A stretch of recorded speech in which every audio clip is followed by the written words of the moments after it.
Boy, we've come a long way. You know, in the old days, there were no lights, no heat, no creature comforts. Just creatures. Everyone comfy? No, sir. No. Nowadays, you just plug everything into your car. You got lights, heat. We are out of pesto. I'll make a run. Hey, everybody comfy? No. Okie doke. 우리 시대 가장 진화한 전기차, 양방향 충전에 완전히 새로운 현대 아이오닉 5.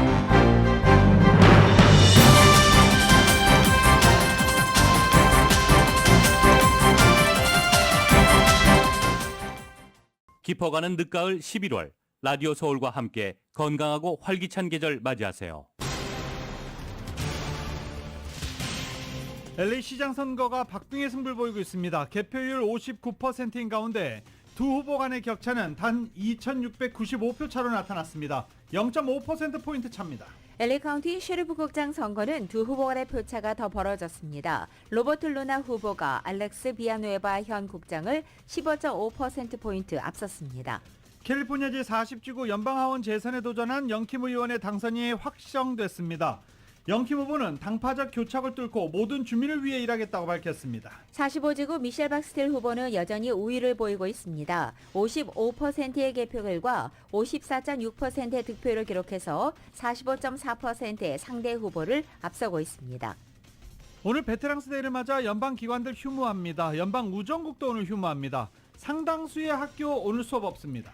LA시와 카운티 정부가 싱글 부모를 위해 6개월간 월 $1,000씩 최대 $6,000의 자녀 양육비를 지원하는 그랜트 프로그램을 실시합니다. 할리우드의 한 아파트 단지에서 총격 후 대치 사건을 벌이던 용의자가 총격 자살했습니다. 용의자는 아파트 강제 퇴거에 항의했던 것으로 알려졌습니다. 이날 사건으로 오전 오후 일부 시간 내내 101 프리웨이 양방향이 차단돼 극심한 교통체증이 빚어지기도 했습니다.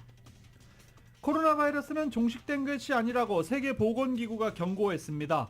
LA 카운티에서도 코로나 바이러스 확진자 수가 늘어나는 추세를 보이기 시작했습니다. 한편 오렌지 카운티에서는 최근 코로나와 감기, 어린이 호흡기 질환까지 동시에 유행하는 트리플 데믹이 우려되고 있습니다. 특히 어린이 호흡기 환자가 크게 늘어났습니다. 코로나 바이러스 팬데믹 기간 동안 미용실과 이발소 상당수가 폐업한 것으로 나타났습니다. 렌트비 부담 때문입니다. 일론 머스크 CEO가 인수한 트위터는 법 준수 업무와 관련된 핵심 임원들이 줄 사표를 낸 가운데 연방거래위원회로부터 공개 경고를 받았습니다. 일론 머스크는 파산 가능성을 언급했습니다. 미국 정부가 북한이 유엔 안보리 결의안을 어기고 러시아에 군복을 제작해 수출했을 가능성을 배제하지 않았습니다. 그러면서 북한이 러시아에 무기를 공급하고 있다고 확인했습니다. 미국 정부가 한국을 환율 관찰 대상 국가로 지정한 기존의 방침을 그대로 유지했습니다. 한국은 2016년 4월 이후 한 번을 제외하고는 모두 환율 관찰 대상국에 포함되어 있습니다. 이태원 참사를 수사하고 있는 경찰청 특별수사본부가 부실 대응 의혹을 받는 박희영 용산구청장을 출국 금지 조치했습니다. 박 구청장이 참사 전후 행적을 두고 거짓 해명을 한 사실도 속속 드러나고 있습니다. 이태원 참사와 관련해 특별수사본부의 수사를 받던 서울 용산경찰서의 전 정보과 계장이 자신의 집에서 숨진 채 발견됐습니다. 많은 인파가 몰릴 것으로 우려된다는 내부 보고서를 부당하게 삭제하도록 했다는 혐의로 입건된 지 닷새 만입니다. 한국 축구대표팀이 월드컵을 앞두고 치른 아이슬란드와의 마지막 평가전에서 1대0으로 승리했습니다. 템파베이의 최지만 선수가 피츠버그 파이어리츠로 트레이드됐습니다. 클레이튼 커쇼는 LA 다저스와 1년 연장 계약했고 저스틴 터너는 자유계약 선수가 됩니다. 어제 기록적인 상승을 보였던 뉴욕 증시는 오늘 혼조세로 출발하고 있습니다. 원달러 환율은 1318.4원으로 마감했습니다. 남가주 오늘 구름과 햇살이 교차하고 있고 LA 한인타운 낮 최고 기온은 71도 예상됩니다. 이 시간 주요 뉴스는 하늘위 호텔, 세계 최대 항공기 아시아나항공 A380에서 차별화된 서비스를 만나보십시오. 고국까지 편안하고 안전하게 모시는 아시아나항공 제공입니다.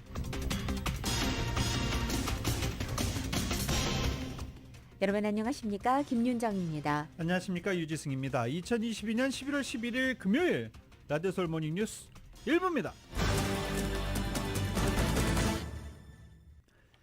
캘리포니아주 40지구에 출마한 영킴 연방 하원 의원이 당선이 확정됐습니다. 개표가 63%가량 집계된 가운데 영킴 의원은 10만 9,992표, 득표율 58.5%를 얻어 당선이 확정됐습니다. LA타임즈는 영킴 의원이 마모드 후보의 도전을 물리치고 재선에 성공했다라고 어제 보도하기도 했습니다. 그리고 또 영킴 의원은 어제 이미 지지자들에게 감사를 표하는 성명을 발표하기도 했습니다. 그러면서 승리를 어제 저녁에 선언하기도 했습니다. LA타임즈는 민주당이 부유한 외곽 지역인 40지구에서 현직인 공화당 영킴 의원을 누르고 의석을 추가로 확보한다는 목표를 세웠지만 실패했다라고 전했습니다. 영킴 의원은 당파적 교착을 뚫어 정가의 상식을 가져오고 누구에게 투표했는지와 무관하게 40지구 모든 주민을 위해서 열심히 일하겠다라고 밝혔습니다. 또 나라를 정상 궤도로 돌려놓기 위해서 할 일이 많다며 생활비를 감당할 수준으로 만들고 우리 공동체를 안전하게 만들기 위해서 열심히 노력하겠다라고 밝히기도 했습니다. 영킴 의원은 지역 주민들을 만나서 이야기할 때, 공약을 선언할 때 비싼 가스비를 바로잡겠다, 치안 문제, 안전하게 스몰 비즈니스를 운영하도록 치안 문제를 개선하겠다라고 공약을 발표한 바 있습니다. 초박빙의 접전을 보이고 있는 LA시장 선거에서 현재 표 격차가 2,600여 표로 대폭 줄어들어 있습니다. LA시장 선거세의 초박빙 양상이 계속되고 있는 것입니다. LA 카운티 선거국 어제 업데이트에 따르면 릭 카루소 후보가 27만 3,941표, 50.25%의 득표율로 1위를 보이고 있고 2위 캐런 베스 연방 하원의원은 49.75%의 득표율을 보이고 있습니다. 불과 2,695표, 0.5% 차이입니다. 어제 오전까지만 하더라도 2.5% 격차였지만 이제 0.5%포인트로 줄어든 것입니다. 따라서 승패 확정 여부는 당분간 알 수 없는 상황입니다. 엎치락 뒤치락하는 혼전 양상 속에 언제든 순위는 바뀔 수 있기 때문입니다. 현재 캐런베스 이용 캠프는 전개되는 개표 상황에 신중한 모습을 보이고 있고 리카르소 후보 측도 당초 초박빙으로 선거가 전망됐던 만큼 이번에는 선두를 지키겠다는 의지를 계속 다지고 있는 것으로 보입니다. LA 카운티 셰리프 국장 두 후보들의 표차는 벌어졌습니다. 15만 표 이상 로버트 루나 후보가 더 앞서가기 시작하고 있습니다. 오늘 집계된 발표에 따르면 로버트 루나 후보의 득표수는 77만 84표, 알렉스 비에누아바 현 셰리프 국장의 득표는 56만 3,482표로 20만 표 차 이상 표차가 벌어졌습니다. 득표율로 보면 루나 후보가 57.75%, 비아누에바 후보는 42.25%, 루나 후보가 약 15.5% 높은 것으로 집계되고 있습니다. LA 카운티 셰리프 국장은 루나 후보가 당선이 거의 확실시됐다라고 말씀드릴 수 있을 것 같습니다. LA 시의회가 녹취록 스캔들로 무너진 신뢰를 회복하기 위해서 시의회 재량권과 또 남용 위험을 줄이기 위한 임시위원회를 구성했습니다. 위원장을 맡은 폴 크래코리언 LA 시의장은 독립적인 선거구 조정위원회의 설립과 시의원 증원 그리고 시의장의 권한과 임기 제한까지 대대적으로 개혁을 추진하겠다고 밝혔습니다. LA 시의회는 녹취록 스캔들로 무너지는 신뢰도를 높이기 위해 도시 거버넌스 개혁 임시위원회를 구성한 것입니다. 이 위원회는 투명성과 효율성을 강화해서 보다 믿을 수 있는 지역사회 대표가 되자는 취지로 만들어졌습니다. 폴 크래코리언 LA 시의장과 위원회 설립을 함께 제안한 니티아 라만 LA 4지구 시의원이 위원장과 부위원장직을 맡게 됩니다. LA 한인타운을 관할하는 헤더 헛 10지구 임시 시의원을 비롯해 밥 블루맨필드, 마키스 해리스 도슨 시의원도 위원회에 포함되어 있습니다. 크래코리언 시의장은 최근에 녹취록 파문과 관련해 LA 시의회의 청렴성이 훼손됐다며 주민들은 개혁을 촉구하고 있고 이것을 이행할 것이다 라고 말했습니다. 이 도시 거버넌스 개혁 임시위원회는 권력 남용을 막기 위해서 독립적인 선거구 재조정위원회를 설립하고 시의원의 증언을 통해 권력을 분산하겠다고도 밝혔습니다. 캘리포니아 주지사 선거에서는 게빈 뉴섬 주지사가 일찌감치 당선을 확정지어서 재선에 성공을 했습니다. 그런데 오렌지 카운티 주민들의 투표가 관심을 끌고 있습니다. 오렌지 카운티 주민들은 공화당의 브라이언 달리에게 33만 9,706표, 게빈 뉴섬에게 30만 5,064표를 던진 것으로 나타났습니다. 주 전역에서 350만 표를 획득해 압승을 거둔 개빈 뉴섬 당선에 오렌지 카운티 주민들은 정반대되는 결과가 나타난 것입니다. 한편 개빈 뉴섬 주지사는 재선이 확정된 이후 임기를 다 채울 것이다 라고 공언하고 있는데 지금 민주당 정계위에서는 벌써 차기 대권설, 개빈 뉴섬 주지사의 차기 대권설이 나오고 있는 중입니다. 이번 중간선거에서 여성 주지사 후보 여러 명이 당선돼 내년이면 여성 12명이 주지사직을 수행하게 됐습니다. 여성 주지사 수 12명은 미국 역사상 최다로 이전 기록은 9명이었습니다.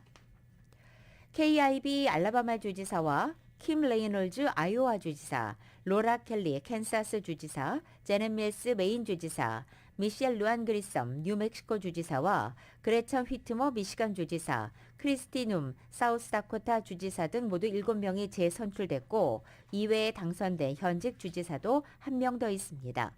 캐시 오콜 뉴욕 주지사는 당초 부지사였지만 앤드루 쿠오모 전 주지사가 성폭력 스캔들로 중도하차한 뒤에 남은 임기를 승계받았고 이번에 당선되면서 선거로 뽑힌 첫 여성 뉴욕 주지사라는 타이틀을 얻게 됐습니다.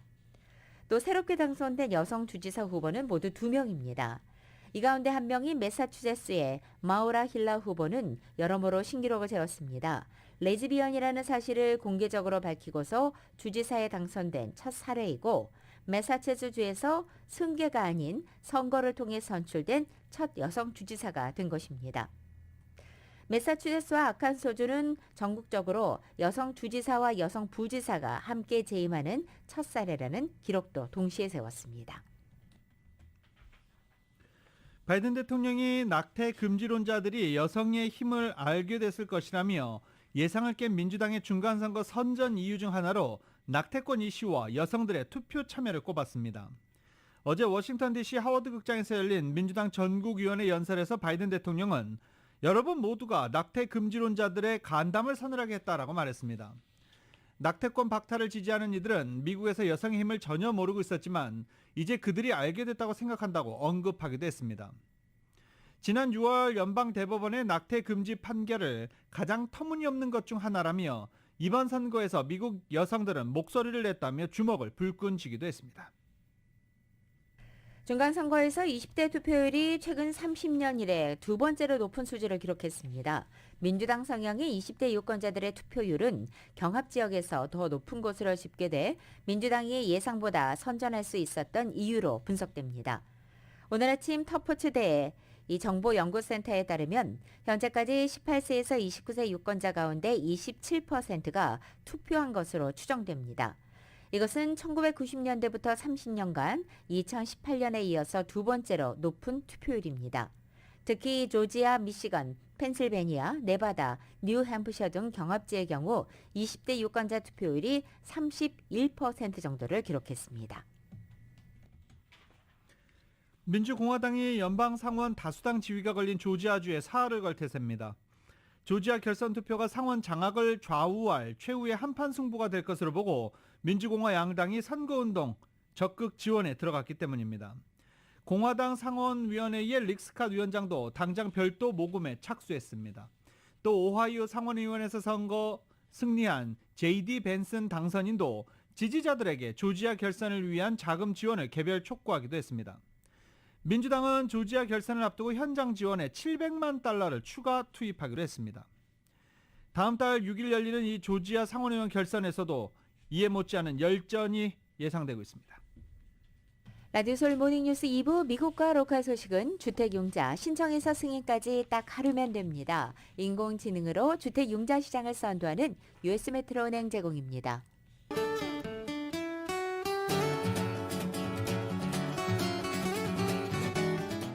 맥도널드에서 맛있는 소세지 맥머핀 위드 에그 아침 샌드위치 2개를 단돈 5불에 드립니다. 아침 한 끼를 맥도날드에 맡겨보세요. 맥도날드 제공으로 11월 11일 금요일 남가주의 날씨입니다.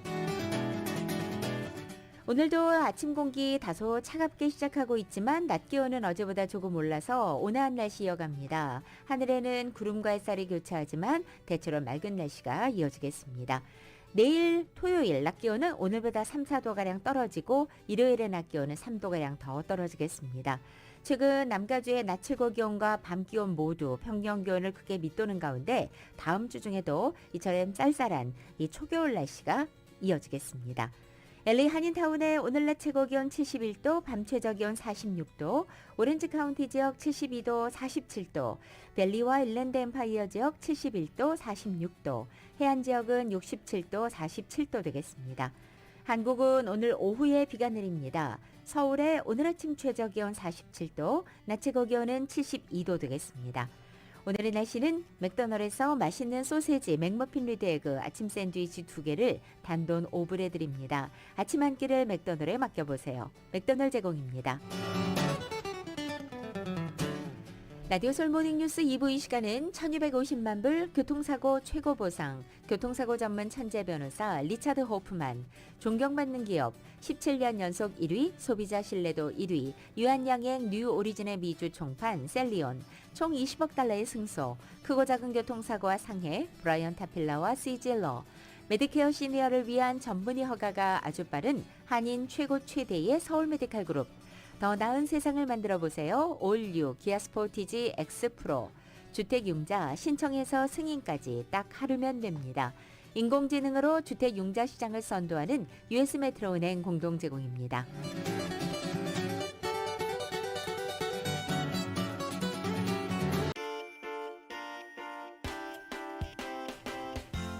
가족을 위한 넉넉한 3열 SUV 새로워진 현대 팰리세이드 It's Your Journey. 현대 팰리세이드 제공으로 이 시각 현재 프리웨이 교통 상황입니다. 170번 노스 방향입니다. 셜먼웨이와 만나는 지점 단독 차량 사고 있습니다. 5번 사우스 방향에서 14번으로 연결되는 지점엔 히트앤런 사고 있습니다. 10번 이스트 방향 바랑카 스트리트로 내리는 지점 두 번째, 세 번째 레인에 목재 조각들이 흩어져 있습니다. 405 노스 방향입니다. 임페리얼 하이웨이로 내리는 지점 이중 추돌 사고 있습니다. 605 노스 방향 10번 웨스트로 연결되는 지점 이중 추돌 사고 있습니다. 참고하시고 안전운전하시기 바랍니다. 가족을 위한 넉넉한 3열 SUV 새로워진 현대 팰리세이드 It's Your Journey 현대 팰리세이드 제공으로 이 시각 현재 프리웨이 교통 상황이었습니다.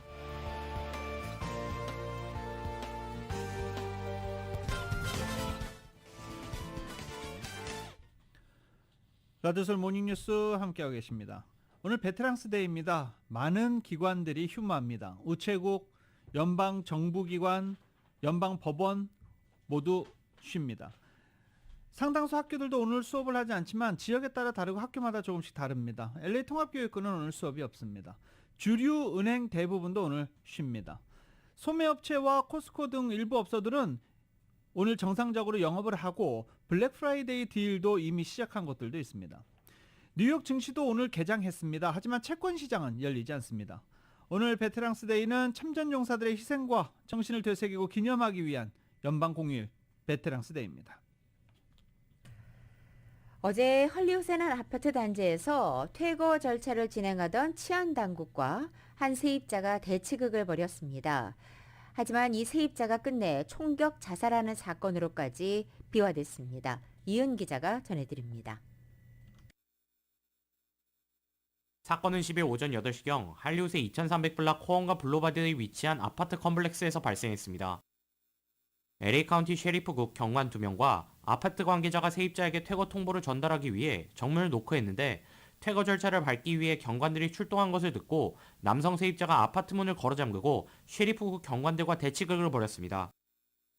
대치극이 시작되기 직전 셰리프국은 아파트 유닛 안에서 총성이 들렸다고 밝혔습니다.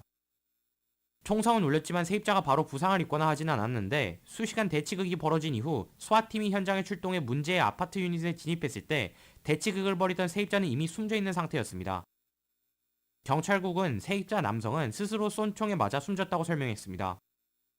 사건이 벌어진 아파트 유닛은 101 프리웨이 인근으로 총기 사건으로 인해 이날 코언가 지역 101번 프리웨이 양방향이 수시간 동안 봉쇄됐다 오후 1시를 기해 봉쇄가 해제되었습니다. 이번 사건으로 인해 숨진 남성을 제외하고 부상을 입은 아파트 주민은 없는 것으로 전해졌습니다. 라디오 서울 뉴스 이은입니다. 코로나 팬데믹 기간을 거치면서 한인타운을 비롯해 남가주 전역에서 이발소들이 줄줄이 문을 닫는 추세라고 합니다. 이발소와 미용실들이 팬데믹 속 사회적 거리두기로 손님이 줄어든 상황에서 렌트비 부담이 너무 커진 데 따른 것입니다. 정윤호 기자가 보도합니다.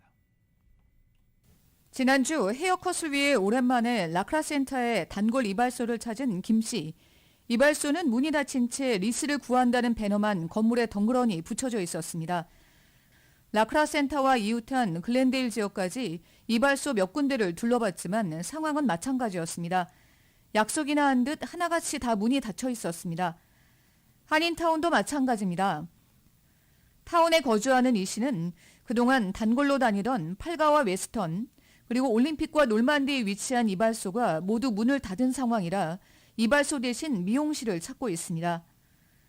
코로나 팬데믹 속 사회적 거리두기 요건으로 이발소와 미용실, 스킨케어 업종이 고전한 업종 중의 하나인데 이 가운데서도 이발소가 가장 타격이 큰 것으로 나타났습니다.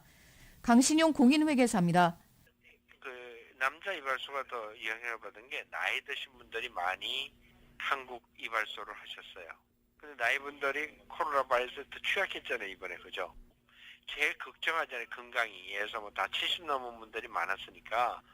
여자들은 특히 두 군데, 그리고 스킨케어 하시는 분들 영향 많이 받은 것 같고, 미용실도 이제 바로 옆에서 붙어 사니까 영향을 좀 받으신 것 같아요. 그러니까 렌트비하고 건강 두 가지였던 것 같아요. 미용실도 코로나 팬데믹을 겪으면서 운영이 어려워진 것은 마찬가지입니다. 한인타운 위셔길에서 미용실을 운영하는 최 씨는 코로나 팬데믹 위생 수칙이 완화되면서 손님들이 돌아왔지만 코로나발 경기 침체로 손님들 발걸음이 예전 같지 않다고 밝혔습니다. 인플레이션으로 코로나 팬데믹 이후 미용실도 가격을 많이 올렸는데 머리 손질하는 가격이 뛰면서 손님들이 비용이 너무 올랐다며 부담스러워하는 기색이 역력하다고 전했습니다. 그러다 보니 자연스레 두 번 미용실에 발걸음하던 것을 한 번으로 줄이는 손님들이 늘고 염색이나 파마 대신에 비용이 덜 드는 헤어컷만 하려는 손님들도 많아지고 있다고 합니다. 최 씨는 손님이 눈에 띄게 줄면서 수입은 줄었는데 비즈니스 매장 렌트비는 내리지 않고 있어 수익 구조가 맞지 않는다며 언제까지 업소를 이끌어 나갈 수 있을지 모르겠다고 밝혔습니다. 내년 들어서는 문을 닫는 이발소나 미용실들이 더 많아질 것으로 보인다고 전했습니다. 라디오 서울 뉴스 정연호입니다. 이 코로나 사망자가 9개월 전과 비교할 때 90%나 현재 감소됐지만 아직은 코로나가 종식된 것은 아니라고 세계보건기구 WHO가 경고한 가운데 특히 LA 카운티의 경우에 11월에 들어선 이후 미세하지만 꾸준히 코로나 감염자가 증가세를 보이고 있습니다. 이에 따라 바바라 페레어 LA 카운티 보건국장은 지난주 하루 평균 코로나 감염자가 약 1,300명으로 전주 하루 평균 1,000명 대비 300명 증가했다고 설명했습니다. 이 많은 주민들이 코로나에 대해 방심하고 있지만 우리는 아직도 심각하게 위협받고 있다며 가능하면 마스크를 착용하고 필요한 모든 코로나 접종을 받는 등 필요한 방역 조치를 하라고 강력히 권고한다고 말했습니다. 현재 LA 카운티에서 인구 10만 명당 86명의 감염자가 발생하고 있는데 이 수치가 인구 10만 명당 100명 이상으로 올라가면 카운티 당국은 주민들에게 다시 마스크 착용을 강력하게 권고할 예정입니다. 캐나다는 마스크 착용을 적극적으로 권고하고 나서기 시작했습니다. 코로나 바이러스, 독감, 호흡기 질환, 지금 올 가을 겨울 가장 우려되는 이 트리플데믹, 코로나 바이러스, 독감, 호흡기 질환 때문입니다. 캐나다 공중보건국 팀은 코로나와 독감 환자 입원이 빠르게 늘었다며 개인 차원의 마스크 착용이 필요하다라고 적극적으로 마스크 착용을 권고하기 시작했습니다. 이런 가운데 LA 한인회가 LA 카운티 보건당국과 함께 오는 21일 월요일 오전 10시 LA 한인회관 1층에서 무료로 코로나 백신과 독감 백신 접종을 진행합니다. 접종을 원하신다면 본인 이름과 연락처, 백신 종류 등 모두 3가지 정보를 미리 LA 한인회 이메일이나 전화를 통해 예약하면 되고 어린이의 경우에는 반드시 나이를 알려줘야 합니다. 독감 백신은 생후 6개월 이상 초기 접종이 가능합니다. 캘리포니아 전기 수도요금 불가피하게 못 냈을 경우 주정부 지원을 받아 단전 단수를 피할 수 있게 됐습니다. 캘리포니아 수도 차단 보호법에 따라 연체 기간이 60일을 넘기지 않는 한 수도를 차단하는 것을 금지합니다. 또 수도를 차단하기 최소 7일 전에 고객에게 이를 알려야 하며 웹사이트에 차단 정책을 게재해야 합니다. 캘리포니아 내 수도기관들은 고객의 소득에 따라 12개월마다 연체 이자를 면제해 줘야 합니다. 또 연방 빈곤선의 200% 이하거나 칼프레시, 메디켈, 소셜연금 수혜자라면 면제 대상이 됩니다. LA시 주민들은 LA 수도전력국 웹사이트에서 지원서를 작성한 뒤 제출하면 수도국에서 자격 여부를 알려주게 됩니다. 이와 더불어 주민들은 지난 6월부터 주정부가 운영하고 있는 저소득 가정 수도 지원 프로그램을 통해 연체된 요금을 납부하기 위한 재정적인 보조도 받을 수 있습니다. 프로그램은 일회성이며 한 번에 최대 $1,000까지 보호를 받을 수 있습니다. LA 카운티 교통국 메트로가 내년부터 버스와 지하철 요금을 올리고 요금 제도도 대폭 변경합니다. 새로운 요금 인상안에 따르면 일반 성인의 편도 기본 요금은 현행 $1 75센트에서 $2로 오르고 시니어를 비롯한 장애인용 할인 요금은 현행 75센트에서 $1로 오릅니다. 하지만 학생의 기본 요금은 현행 $1를 그대로 유지할 방침입니다. 시니어 요금의 하루 승차권은 $2 50센트에서 $3로 오릅니다. 기존 $20만 내면 30일간 사용이 가능했던 월 승차권은 발행이 중단됩니다. 대신에 일주일간 사용하는 7일 승차권을 $8에 판매합니다. 따라서 시니어가 지불하는 월 교통요금은 $32로 약 $12가 인상될 전망입니다. 반면에 일반 성인용 하루 승차권 요금은 현행 $7에서 $6로 그리고 일주일 7일 승차권은 $25에서 $20로 인하됩니다. 교통사고가 난 뒤 운전자와 승객을 대상으로 하는 신종 범죄가 발생하고 있어서 경찰이 주의를 당부했습니다. 가장 최근 컬버시티 워싱턴 블루버드와 세플베다 블루버드 코너에서 여성이 몰던 차량이 뒤에서 받쳤습니다. 뒷차 운전자도 내리고 그리고 이 여성도 차에서 내리자마자 강도를 당하는 일이 발생한 것입니다. 컬버시티 경찰은 용의자가 권총으로 여성을 위협한 뒤 여성의 휴대폰과 핸드백을 강탈해 차를 타고 도주했다고 밝혔습니다. 연말을 맞아 이 같은 차로 치인 뒤 강도 이런 행각이 기승을 부리고 있다며 각별한 주의를 당부했습니다. 라디오솔 모닝뉴스 함께하고 계십니다. 고공행진을 하던 인플레이션이 정점을 찍은 것으로 보이는 물가지표가 나왔습니다. 금리 인상 속도에 숨통이 트이지 않겠느냐 이런 전망이 조심스럽게 나오고 있습니다. YTN입니다. 지난달 말 뉴욕의 할로윈데이 거리 행진에서는 기록적인 물가 상승의 고통을 보여주는 퍼포먼스가 등장했습니다. 물가 상승이 어느 정도이길래 그럴까? 올해 미국의 소비자 물가지수 상승률은 6월에 41년 만에 최대치인 9.1% 올랐고 1, 2월에 7%를 제외하면 모두 8%를 웃도는 역대급입니다. 이로 인해 미 연준은 공격적인 금리 인상을 하는 상태. 그런데 고공행진 중인 인플레이션이 정점을 찍은 것으로 보이는 지표가 나왔습니다. 지난달 소비자 물가지수가 전년 동월 대비 7.7% 오른 것입니다. 올해 1월 이후 가장 작은 폭의 상승으로 러시아의 우크라이나 침공 이후 가장 낮았고 블룸버그 통신이 집계한 전문가 전망치 7.9%보다 낮은 것입니다. 전월 대비 상승률도 0.4%로 역시 전문가 전망치 0.6%보다 낮았습니다. 변동성이 큰 에너지와 식품을 제외한 근원 소비자 물가지수 역시 전년 동월 대비 6.3% 올라 40년 만에 최고치였던 지난 9월보다 내려갔습니다. 지표가 이렇게 예상을 밑돌면서 연준이 오는 12월 기준금리를 0.75%포인트가 아닌 0.5%포인트 올릴 것이라는 전망이 많아지는 분위기입니다. 블룸버그와 로이터 통신은 물가 상승이 둔해지면서 연준이 금리 인상 속도를 늦출 여지가 생겼고 인플레이션이 정점을 찍은 것으로 보인다고 각각 보도했습니다. 이번 지표로 미 국채금리 등의 시장이 요동치는 격한 반응을 보인 가운데 한 번의 물가 상승률 둔화 발표만으로 연준의 통화정책 방향 전환을 예상해서는 안 된다는 경고성 분석도 만만치 않습니다. YTN 김상호입니다. 들으신 대로 미국의 소비자 물가 상승률이 예상보다 낮게 나오면서 미국의 달러화 가치가 약 13년 만에 최대 낙폭을 기록하고 미국의 국채를 비롯한 시중금리도 줄줄이 하락했습니다. 연준의 공격적인 기준금리 인상 배경이 물가 안정이었던 만큼 인플레이션이 진정 기미를 보이자 금리 인상 속도 조절론이나 최종 기준금리 수준 하락 전망이 힘을 받게 됐습니다. 또 올해 세계 경제를 뒤흔든 달러화 초강세도 당분간 진정될 것이라는 기대감이 커졌습니다.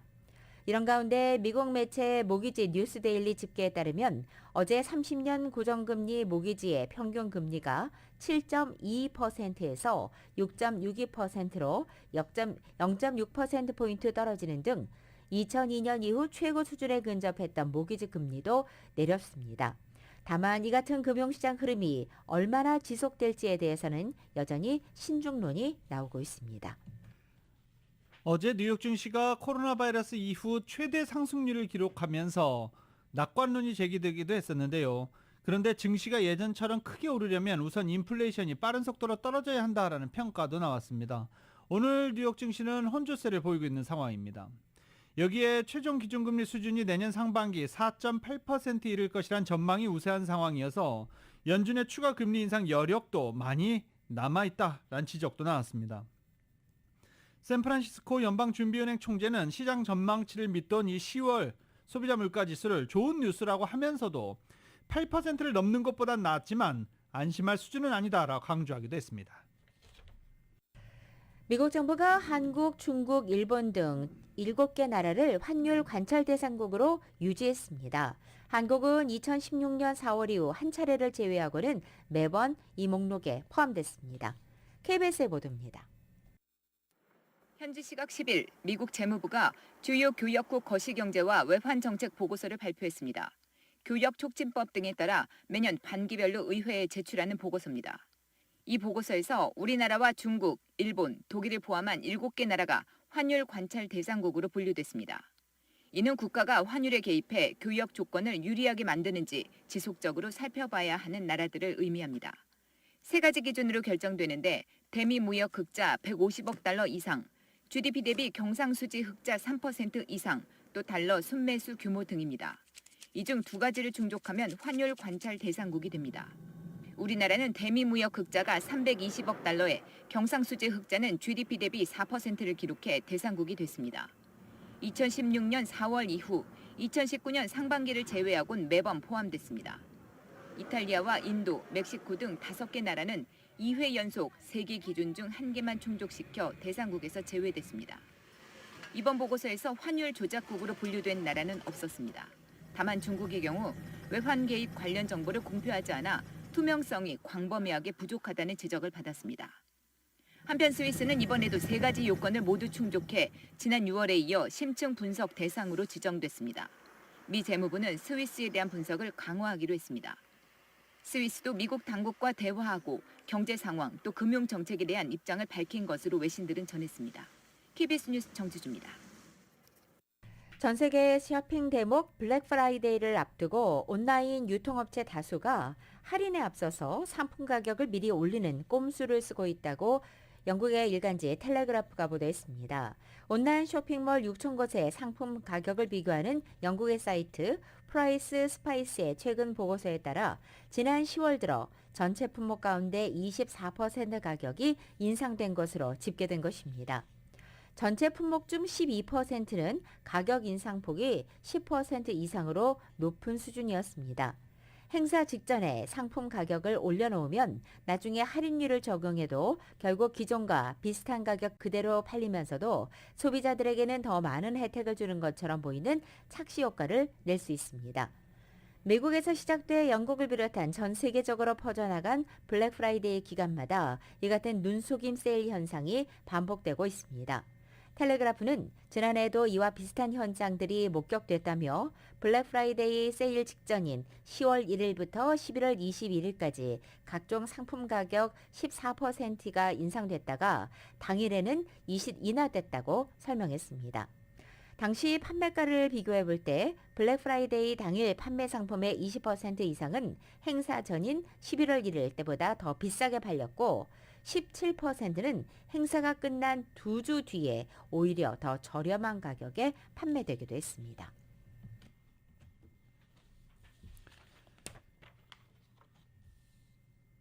포토스 소재 텍사스주 포토스 소재 연방지방법원 마크 피트먼 판사가 바이든 대통령이 발표한 학자금 대출 탕감 계획은 헌법에 위배된다고 판결했습니다.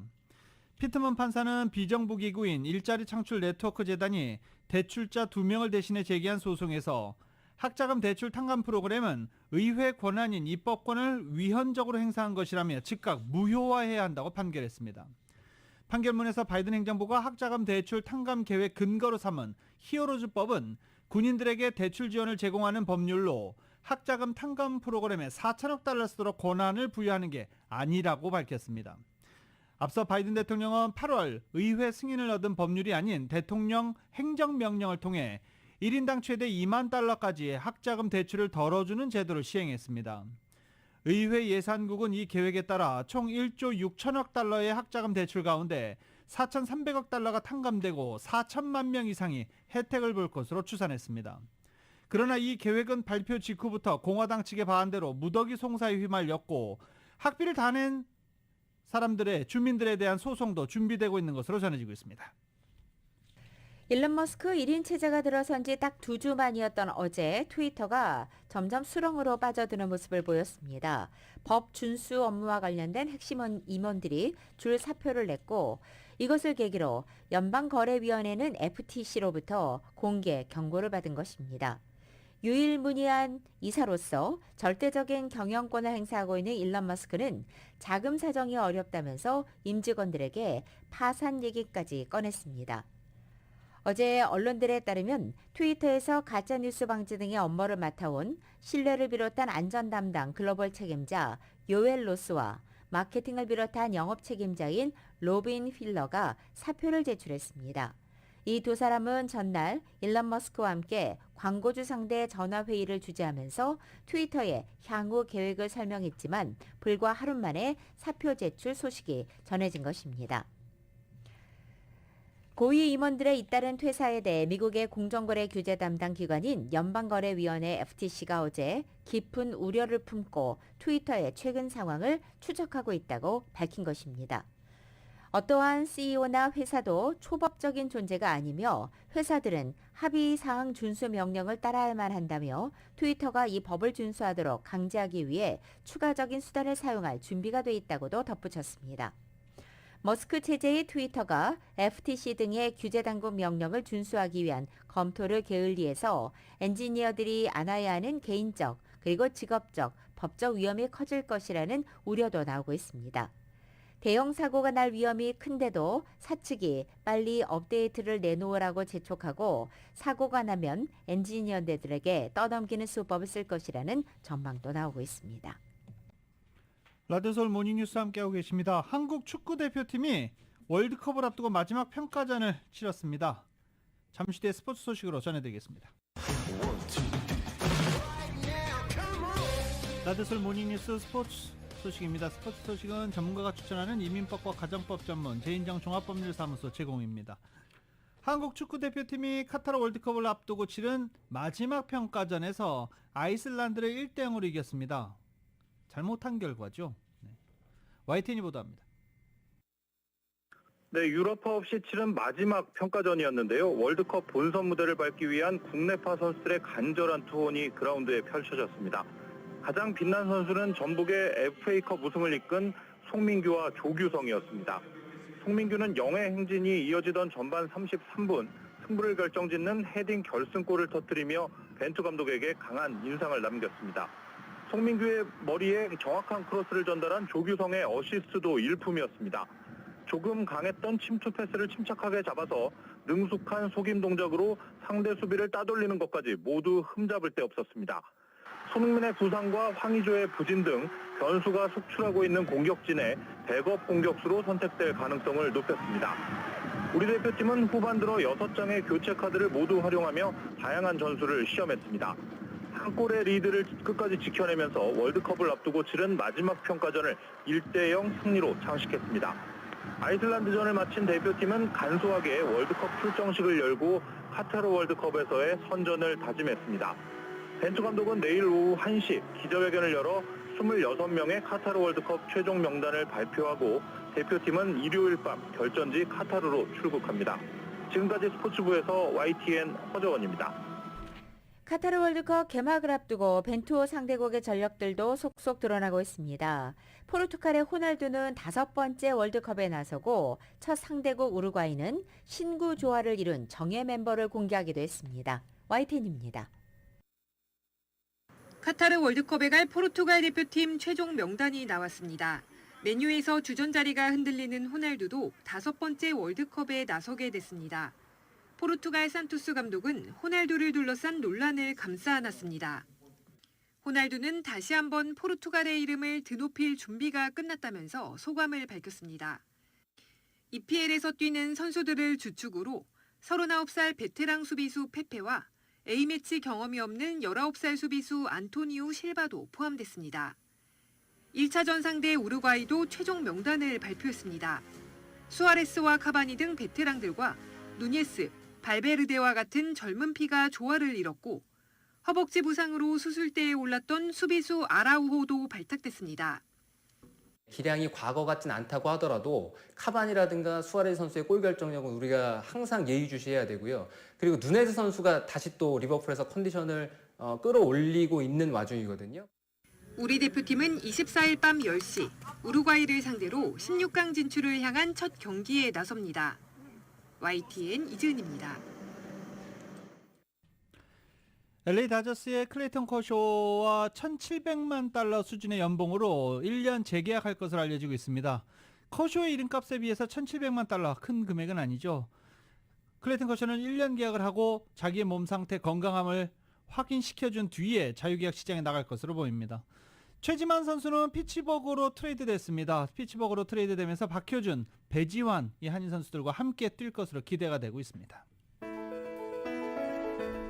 2022년 11월 11일 금요일에 전해드린 라디오 서울 모닝뉴스 여기서 마치겠습니다. 지금까지 진행의 유지승, 김윤정이었습니다. 모닝뉴스 2부 이 시간은 1250만 불 교통사고 최고 보상, 교통사고 전문 천재 변호사 리차드 호프만, 존경받는 기업 17년 연속 1위, 소비자 신뢰도 1위, 유한영행 뉴 오리진의 미주 총판 셀리온, 총 20억 달러의 승소, 크고 작은 교통사고와 상해 브라이언 타필라와 시질러, 메디케어 시니어를 위한 전문의 허가가 아주 빠른 한인 최고 최대의 서울 메디칼 그룹, 더 나은 세상을 만들어보세요. 올뉴 기아 스포티지 X프로, 주택융자 신청에서 승인까지 딱 하루면 됩니다.